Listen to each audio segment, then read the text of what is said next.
Picture leaving on a campaign to one of the world's most risky caverns, driven by the desire to accomplish what endless prepared jumpers have neglected to vanquish anyway.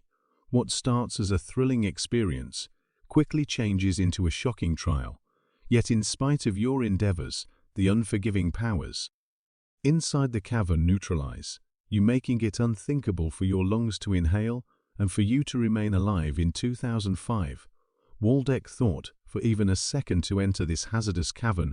Will he get by, or is his destiny fixed? Situated in France, the Gulap Pont cave is one of only a handful of exceptional caves that were never intended to be placed anyway. In the cavern jumping world, such regions pinnacle the interest of trying people.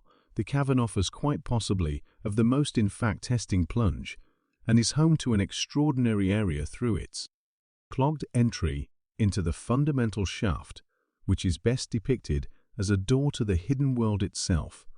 Many have considered investigating the cavern's profundities, however, without a doubt, not very many were ever effective. One of those was Joseph Schneider, a German jumper who returned out alive, yet scarcely once more. When a huge stone hindered the leave course from that point forward, the cavern was fixed. Yet in May of 2002, an investigation group exhumed the entry, again making the misleading cavern open to devotees brought into the world. In Poland, Waldeck joined an English cavern investigating group in 1988, and from that point forward had voyaged widely investigating various caverns and areas.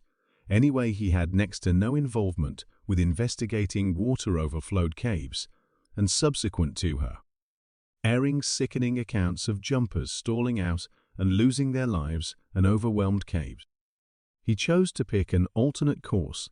He became one of Poland's first stock merchants, and with another calling he started earning substantial sums of money. Soon enough, his inward drive to investigate cave plunging woke up once more, and this time he was ready to face new challenges. He met Wiksoil Bullock, one of the most outstanding cavern jumpers in Poland, in 2001, and he joined a cavern jumping school a couple of months into his preparation at the East Butec resurgence in Romania. He wandered 150 ft in water, breaking each of his past records. For the following 4 years he prepared sincerely, and by 2005, Waldeck became known as one of the most outstanding cavern jumpers in Poland. However, was he ready to deal with the whole gasp? 3 years after the returning of the cavern, Waldeck chose to investigate, expecting to arise as one of only a handful of exceptional, valiant men who had done what was viewed as almost unthinkable. He would later go to the locale in France with a little plunging bunch who still up in the air to investigate the scandalous cave. Waldeck knew about its perils, yet like some other cavern jumper, the difficult nature just made it more captivating to him. On the 4th of April in 2005, Waldeck started his most memorable plunge and needed to break his record of 336 ft, which he had made quite a while back. He set himself up for a specialized jump, yet it required exceptional stuff, which he didn't have. By the by, Waldeck misjudged his abilities and went in for a dangerous jump. His was just short, since his rebreather dealt with certain issues anyway. He didn't really think about it and just pre-arranged himself for a more profound, less secure jump. That following day, on the 5th of April 2005, Waldeck's genuine plunge started in the whole pont. He went outfitted with 2 10L chambers secured to his bridle.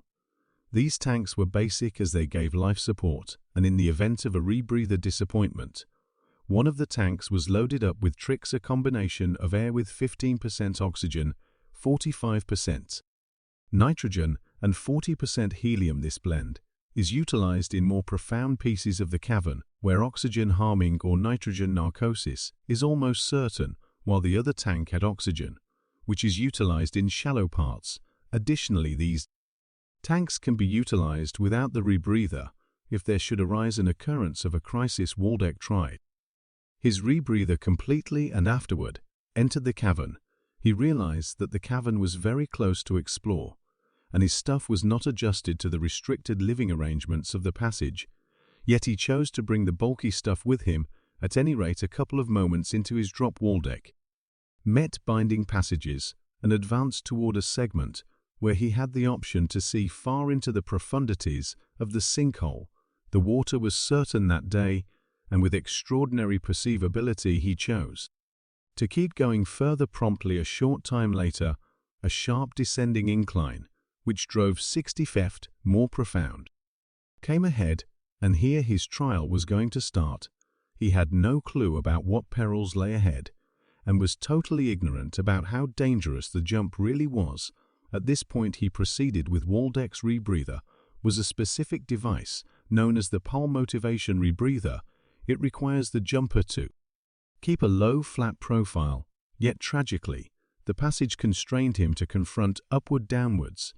He realized that his rebreathing would quit working, yet he chose to go ahead with a carefully weighed out course of action and slip further into the passage. Little did he realize he was swimming to where he wouldn't return alive. Inside, the principal 2 or 3 minute side effects of nitrogen narcosis started setting in. Nitrogen narcosis straightforwardly influences the jumper's cerebrum, bewildering them and providing them with the sensation of being plastered.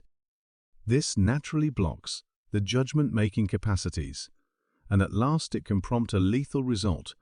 Waldeck was very committed, and he didn't surrender anyway. The narcosis became weakening quickly. His breathing turned out to be weighty. He was unable to bring himself to take a profound, reliable breath. He understood that he had committed a grave error, yet at this profundity, there was basically no chance to get out, particularly with the nitrogen narcosis. The passage he entered prompted 260 feet subterranean, and in the end open into a flat display. Going for the gold waltz proceeded with his plummet, and in the wake of sinking to a profundity of 360 ft, he had arrived at another individual record, still up in the air, to arrive at the level exhibition. Yet his steadiness wasn't sufficient to win the fight against nature. His side effects deteriorated with each inch here dropped, and unavoidably, he began overreacting. His lungs were very nearly breakdown, and his vision was obscured despite the fact that he attempted to utilize his profoundly specialized hardware to help his hampered breathing. The nitrogen narcosis had debilitated him. Totally powerless, he attempted to turn around and swim towards the exit anyway. After a troublesome short swim, he failed to keep a grip on his body and cerebrum, and lay on the water, incapable to change to the crisis air chamber to inhale or to do anything at all. It had been a few hours since he had entered the cavern. His plunging amigos became stressed, and by 300 p.m., they made 2 plunges to a profundity of 230 ft, wanting to track down him anyway.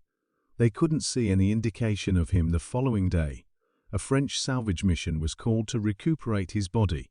The team tossed snags into the cavern, trusting that Waldeck would take hold of them, and they could yank him out. What they didn't know was that Waldeck had, as of now, passed on. Following a few hours of exertion and various jumps, Waldeck's body was, at long last, found at a stunning profundity of 344. There's plunge P.C. uncovered that he had arrived at a profundity of 351 ft, yet the heroes accepted that he had really arrived at 360 feet. French specialists endeavored to hold on to all belongings tracked down close to Wald's body. Anyway, his jumping pal got them and kept a portion of his possessions, including his jumping bottles. Examinations were directed, yet the genuine justification for the passing was never learned, and many nailed to broken gear. Anyway, plainly nitrogen narcosis was the genuine explanation. His body was sent back to Poland, and on the 14th of May, in 2005, he was let go in Warsaw, his country. How about Waldeck's passing had been forestalled on the off chance that he turned around when he started encountering nitrogen narcosis? Let us in on your thought process in the remarks beneath.